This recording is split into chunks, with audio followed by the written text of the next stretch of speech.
Good evening. My name is Adeyemi Ajayi. I will be talking about designing resume, that is curriculum writing, which most of us call CV. I'm an human resource consultant, risk management consultant. I'm also into strategy, business development, entrepreneurship management, compliance. I'm also I was trained as an accountant. I have seen so many funny CVs, and I think it's the right time to talk about it. A lot of people send CVs to me, and I mean, it's just very funny. Most times when I see these CVs, I just ask the question: does this person expect someone to look into this CV and offer him or her a job? I mean, come on, let's get serious. Some of the things we're going to be looking at in these CVs are going to be very important things that people don't take note of, that even recruiters look at and they just discard your job. They don't just want to kind of give you anything to do. So I'm going to be mentioning them. If you don't, may take a little longer time, about 30 minutes, but I just want you to listen to it. First is the name, or let me just speak from the title. I see people sending resume and they put resume, curriculum vitae as heading. We all know the document you're sending is your CV or your resume. You don't need to put that subject matter. As far as I'm concerned, I'm just talking personally from my own opinion. We know what you're sending is a resume, is a CV. So putting that resume or subject, well, may not be necessary. Let me lay foundation for you. There are three major things you should look out for when sending your CV. The first is what information are important. Important information on your CV includes your name, your contact address, your telephone number, your email address, your place of work, current or previous, if you experience higher, academic background, very important. And these are basic information that must be on your resume. Now, there are information that are optional, that you may put there on your CV, like the trainings you've attended. For me, it's optional. You can also make, some information such as maybe the project you've undertaken before. It's optional for you because the project may not be relevant to the position you're looking for. So it's optional. You may take them out, you may keep them. So it's optional. Now, there's the third category are irrelevancies. I just see irrelevancies and I keep asking myself, hey, and most times irrelevancies make you to have 5, 6, 7 pages resume. I have seen a 5-page resume that I cut down into 1 page. I mean 1 page. And it's very important for you to understand this, that is not what takes you far, in terms of your job hunt. Most times when people see, some of these resume, recruiters, it's not just good. Make your resume to be attractive. Make your resume to be reasonable. Don't forget, attractive, reasonable, then such that can demonstrate that you have what the recruiter is looking for. So don't forget that. You need to put them at the back of your mind. So now let's get back to the basics again. First, when I mentioned earlier, you necessarily not put, the caption, resume, curriculum vitae, or whatever name you want to call it. The document itself is a resume, so you don't need to include that. It's just like writing a letter and you put on top of the letter. Everybody knows that's the letter. Okay. Then let's come back home. Let me start with the names. There are common mistakes people make in their names. There are different conventions on how you can arrange your names. First, put your surname first in capital. Then put your first name, put your surname in capital, then put your first name in small letter, then your other name. then, or you can choose to put your first name, you put your other name, then you put your surname last. Usually it's good to put your surname in capital letter, because at times if you just put everything straight like that without really distinguishing your surname, well, different conventions may take it differently. So it's just for you to project, this is my surname, this is my own advice. So you can arrange your surname in two ways. You can put your surname first in capital letter, then your first name, then your other name. Or you put your first name, your other name, your surname last. Make your surname capital letter. It doesn't cost you anything. Then in writing your surname, you don't need to put titles. Some people put Mr. Adeyemi. Come on, you don't need to. You don't need to put your title or your chief, or some of you that are maybe you have your PhD or your medical doctor, you want to put a doctor. There's no need for that. Your qualification within the resume will really tell us that you are a medical doctor, and you will be given your title. So I see no reason why you should put that. Now I want to ask some crucial question, which I will also answer. If you're not married, or you just got married, you've not done your change of name, should you put your maiden name or should you put your husband's name? I'm talking about the female gender now. If you've not done change of name and you're just married, there is no need putting your husband's name. Maintain your maiden name, because if you put your husband's surname there, you may be required to provide a document to support the fact that what's on your credential is the person who owns the credential is the same person presenting the resume. And if you don't have that evidence to provide, it may cause some complications. So you just need to be wise about this. And so in a nutshell, if you're just married and you have your maiden name, maintain your maiden name if you have not done change of name officially. But if you change your name officially, come on, put your husband's surname.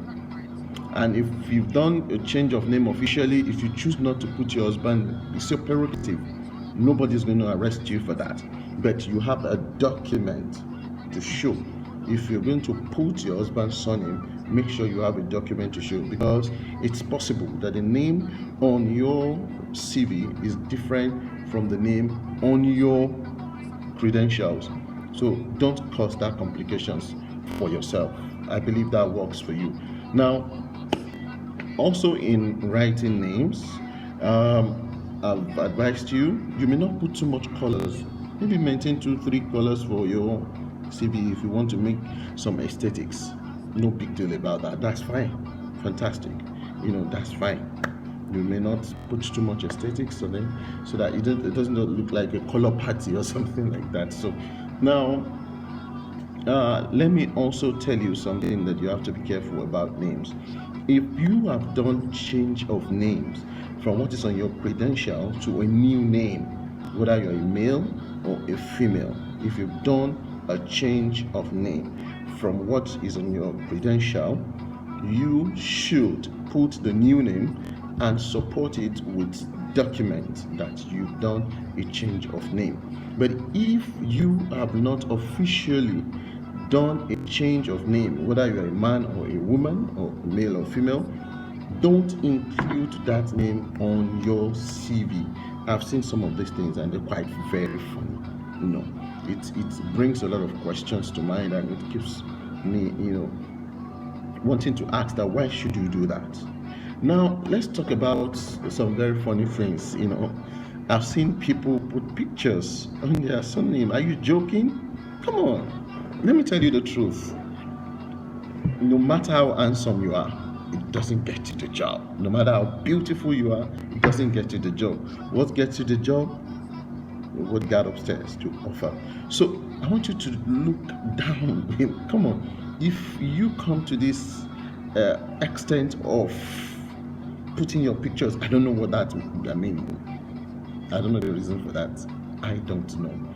I don't think your picture is necessary. Why? Because your face this year may even change from what you had last year. So it's better you just take that off. You're not presenting Your passport will be required, so we're going to know that. But I don't think you should consider putting your picture. It's not necessary. Yeah, it's not necessary. Now let's talk about the arrangement of CVs.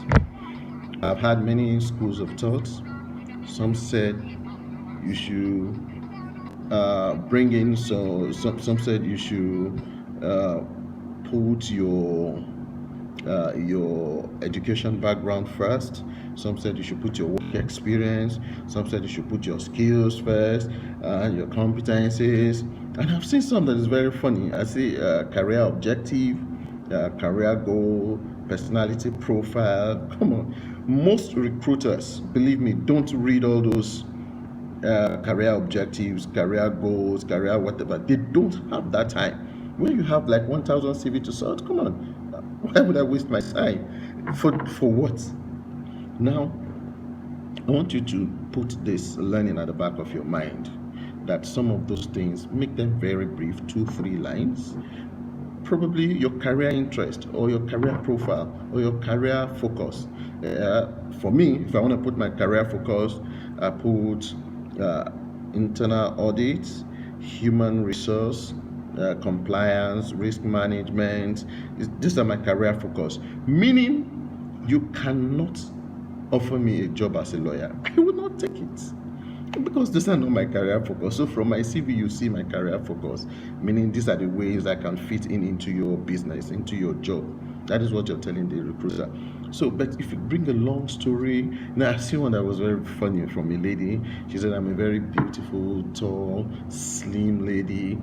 I have a wonderful smile that can attract customers. Oh, come on. Why not go for modeling? Don't look for job here as a customer service officer. Go for modeling. That is what fits you. So, but most times when we look at these things, it seems it doesn't work right. But we have to be very careful how we just present ourselves, for something quite unnecessary, if I would say, maybe, quite unnecessary. Now, let's shift a little bit on how we arrange our CVs. For me, I want to advise based on my experience in hiring, recommending people for hire. I think the most important thing first is to put your name. You may put your address next to it, which is good. You put your contact, which is very fantastic. In that order: your name, your contact, your physical address or geographical address, your email address, your telephone number. Should you put your LinkedIn profile? If you want to, it's your option. That is optional. Remember, I told you there are 3 things: the compulsory things, the optional, the unnecessary. So if you consider that, fine. But it may not be. Yeah, we're the digital world.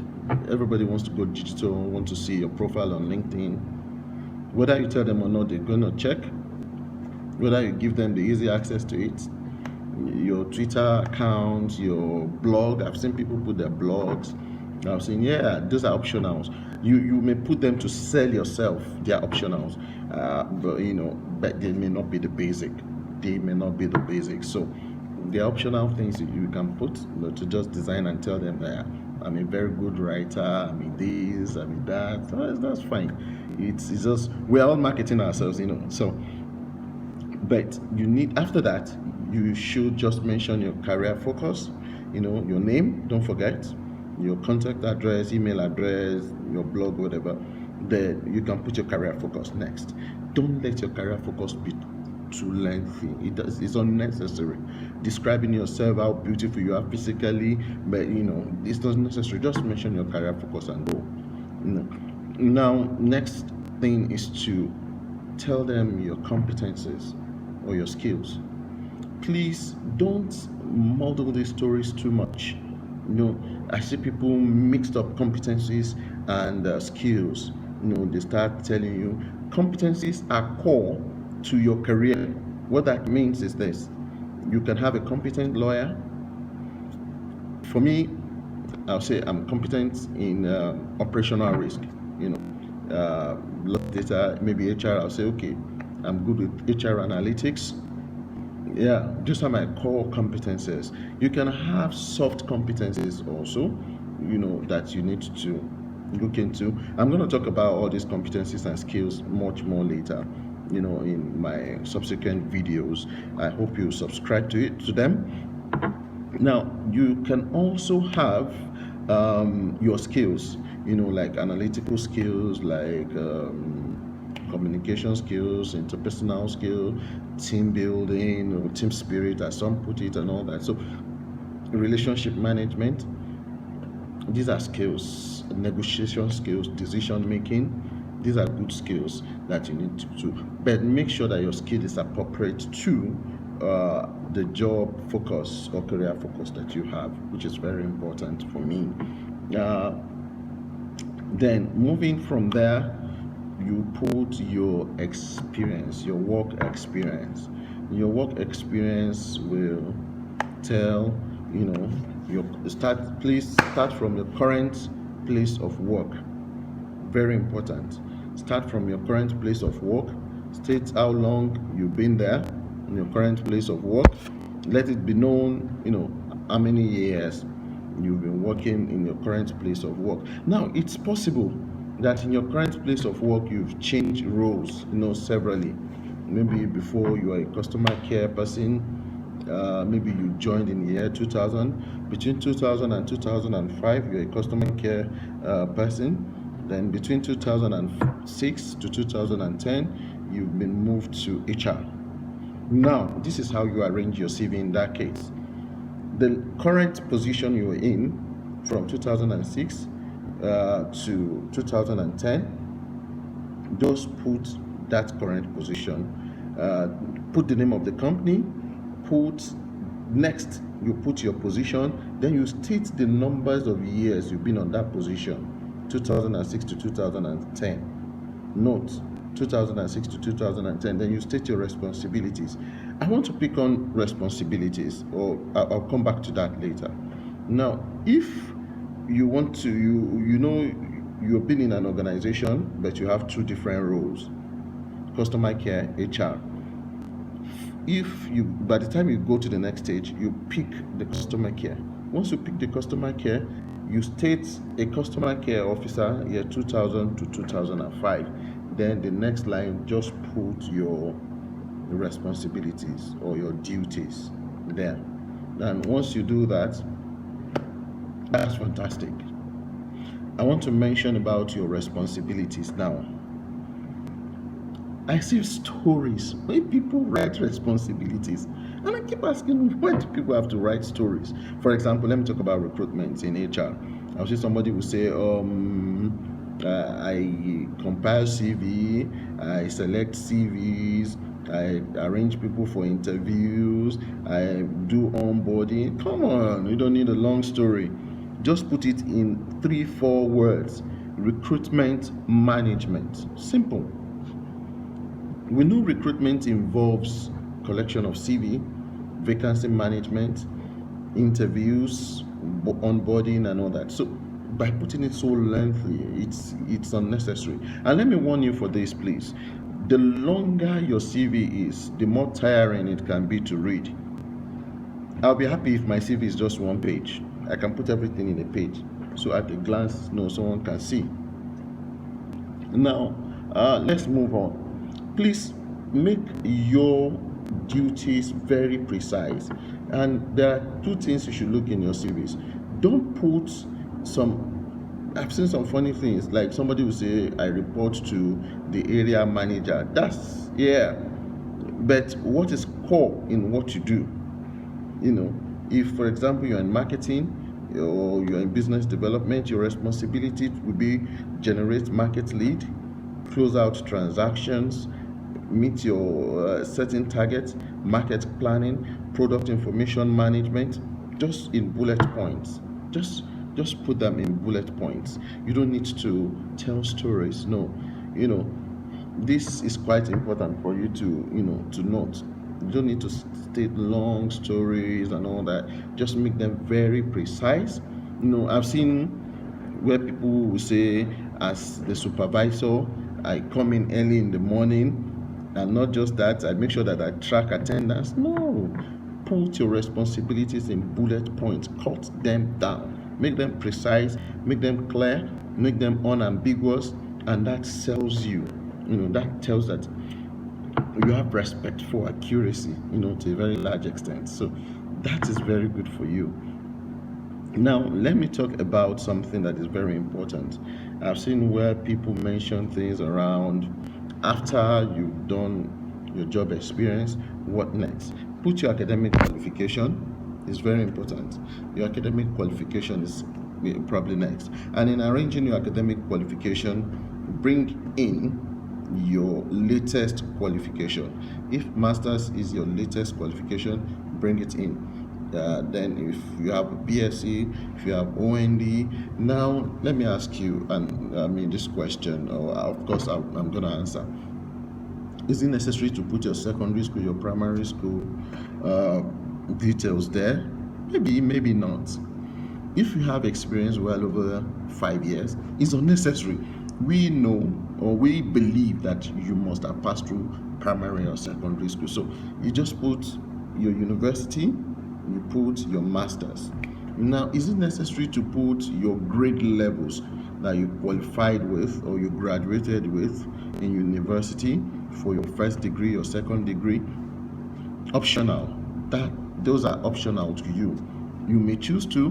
Nobody will criticize you if you don't put them. Nobody. But in some cases, to sell yourself, you can say, I have 2-1, I have first class. That may attract an employer to you, which is very important.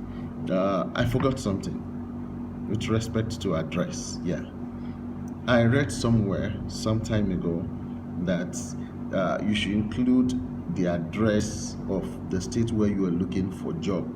No, I disagree totally. Put your physical address.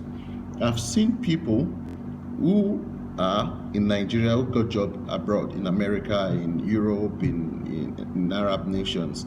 They didn't use any address there. They used the address here. Use your physical address. But when you've been asked if you're attractive to the recruiter, if you're willing to relocate, you should indicate.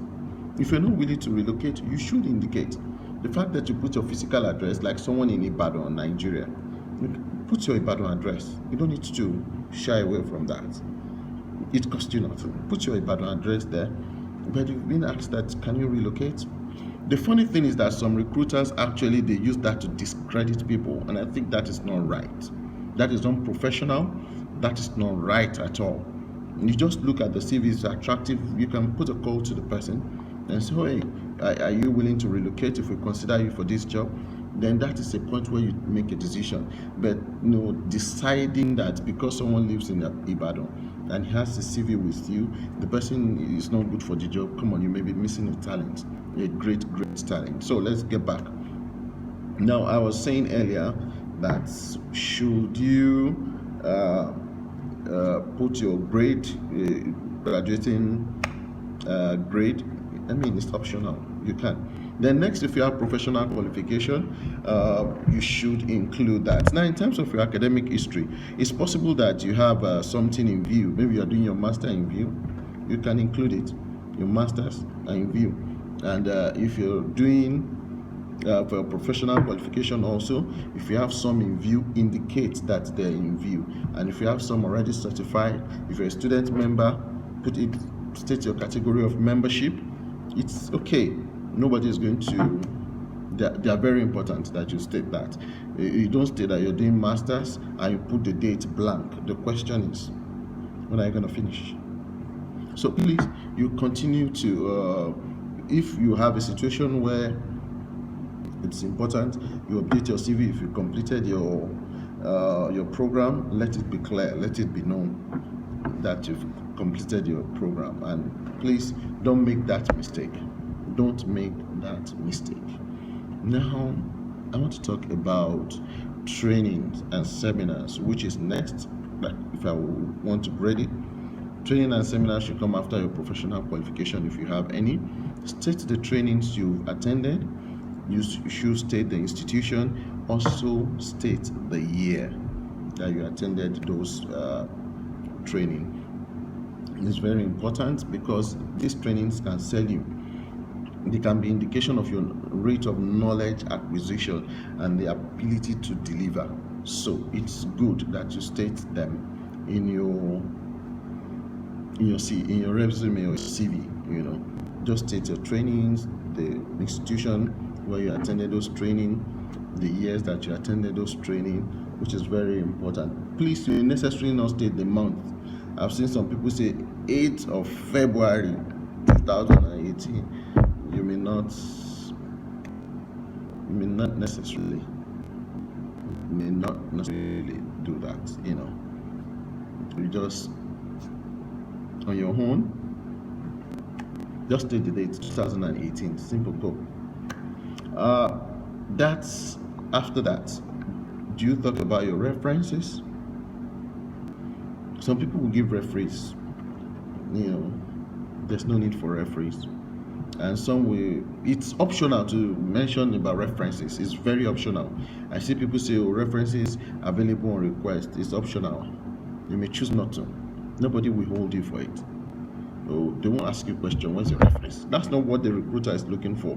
He's looking for your competencies, your qualification. The recruiter is looking for probably your years of experience, the quality of your experience, your industry relevance, and all that. You prove all this when you get on the job. You have beautiful resume, but let what you have upstairs support what you stated in your resume. And the final thing that I want to say on designing resume is the fact that if you're tech savvy, you should state there, your technological inclinations. Maybe you're conversant with Microsoft's Offices. You need to state there, or you're conversant with the use of particular software. Fantastic, state there. Now, I want to mention something that I've seen very funny. I used to do that before. Yeah. Is when they ask if you're conversant with any language. I see people say, I'm fluent with Igbo, with Hausa, with this. Except you note that it's specific, it's good. I think it's optional. You may necessarily not put them. But if you have strength in foreign languages, thumbs up. If you can speak French, you can speak Latin, you can speak German language, I think you can put it there. That could give you a better edge. But if it's just the local language, it's optional for me. It's optional, So having said this, I'm not perfect in this, but I've from the beginning of this year, I'll say I've touched over 100 CVs that I have reviewed for people, and I'm so glad people are getting testimonies, because once I look into your CV, like I said, I'm not an expert. It's just my own opinion and the research I've done so deeply and very widely, even asking recruiters questions, asking what is important to them. And a lot of times they just tell me and say, these are not just necessary information. These are just what we don't want, So make your CV attractive, make it reasonable, make it precise, make it concise, make it accurate. That sells you. And watch out again for the 3 things I mentioned earlier. First, information that are very compulsory. Put them on your CV. Very, very compulsory. The ones that are optional, you may choose. And last but not the least, please be very careful of unnecessary information. I won't say I've said the last. The other things you may look into: check your font style. Make sure font style are very okay. If you're going to make headings, make your font style heading to be higher than the body. Also, make sure that your fonts are all the same thing. You have the same fonts. I've seen funny CVs of different fonts. Come on. It shows you're not organized. You shouldn't have CV with different fonts. It's not right. You should put your CV and make sure that you have the same font and the fonts are consistent. That shows a level of brilliance to me, And you don't have different font style. That's not good. That's not good. I won't give you a job. Come on, seeing that, even if you have PhD in that, it tells me you're not organized. So make your font style, your font size to be very precise, to be good. Make them to fit in properly, fine and okay, precise. And I wish you all the best. If you need me to touch your CV for you, please feel free to chat me up. Thank you.